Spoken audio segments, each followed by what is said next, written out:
Hello friends, welcome to Creative Medicine. In this lecture, we will learn about Now the next provocative test is actually we have dark room test or prone provocative test. Okay, what is this? First you will take the patient to the dark room for 60 to 90 minutes. What happens if you take the patient to the dark room? If there is light will cause meiosis because of contraction of the ciliary muscles, whereas dark room will cause mydriasis. So because of the mydriasis, there is dilatation of the pupil and thus the pupil will be something like this. So the iridocorneal angle is decreased. If the patient already has some issues in the angle, so there will be a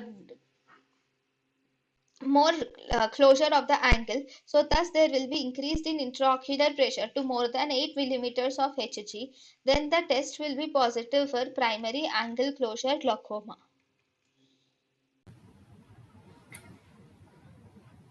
thank you and thank you for watching.